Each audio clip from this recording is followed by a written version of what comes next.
All right, so this is Dr. K's guide. So it started off as a thing in the middle that we went off in different directions, but as it's grown, we've had to like reshape it. So we have 4 basic guides. We have anxiety, depression, meditation, and ADHD. So a big part of Dr. K's guide is that it's not just about the illness, it's about non-clinical perspectives on the illness. As a psychiatrist, sometimes people will come into my office and they'll say, I am depressed.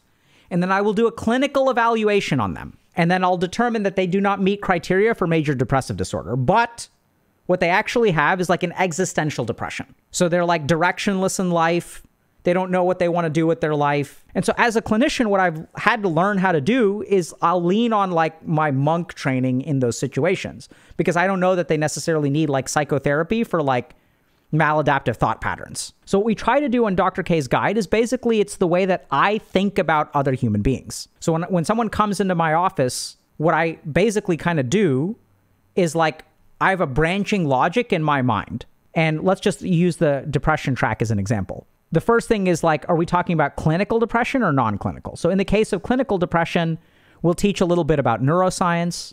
We'll talk about differential diagnosis, bipolar disorder, treatment principles. And this is essentially education. So it's not a substitute for treatment, but this is the teaching that I do about these things to my patients or other people. So if I go give a talk about depression or I'm teaching medical students about depression, this is the stuff that I'll share with them. But then for a lot of people, there's non-clinical stuff too. Why do we even have negative emotions? How do we understand negative emotions? And then what we'll see is that some parts of the guide have like overlaps. So dukkha is the Sanskrit word for suffering. So sometimes when people come into my office, like they have this almost spiritual suffering. They don't know what they're doing in their life. And how do we overcome that spiritual suffering? How do we find purpose in life? And then even if we go down to negative emotions, what we'll sort of do is we'll teach some about Vedic psychology. So this is kind of like the yogic perspective on the mind. And then what I've sort of found is that people who come in and say, I'm depressed, will often have these 5 kind of psychological complexes called samskars. So people will say, oh, I've fallen behind. And if you guys were paying attention at the beginning of stream, look at that. There's actually a video for that. Another example is protective hopelessness. So we kind of talked a little bit about that too. So that's just the depression track though. So you can get that guide if you want. And then in the ADHD guide, for example, we talk about the clinical stuff, right? So we talk about so someone was asking, are there features of ADHD? So that information is there.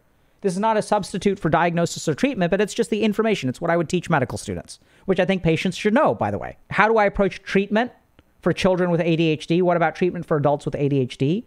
And what about parenting a child with ADHD? Now, this is definitely not treatment because this is targeted towards parents. They're not even the ones with the illness. But what can you know as a parent about ADHD? If a loved one, if my cousin, for example, had a kid who had ADHD, this is what I would explain to them. And then we go into some of the clinical stuff, like ADHD and depression, things like that. But then a big part that I'm really happy with is a big part of the ADHD guide is the doing stuff path. So it's Dr. K's guide to ADHD and doing stuff. And we were struggling with the name for a while because it's like, what is this? And I was like, okay, this is a guide about like, if you don't know how to do stuff, like you want to do stuff, but you can't do stuff. That's what this guide is about. So it teaches us a lot about the science of thought. So what do we need to know about the neuroscience of motivation? What do we need to know about dopamine reward circuitry? And one of the biggest problems that I see nowadays is everyone is talking about dopamine, but they don't realize that there's way more to the problem. It's almost as if your motivation has a lot of different components to it. And one neurotransmitter cannot solve everything. Do you think understanding permissive influences on motivation is really important? I think so. Are you wondering what on earth is permissive influence? That means that there are some things in your life which will cause motivation to flourish, and there are some things in your life that will cause your motivation to tank.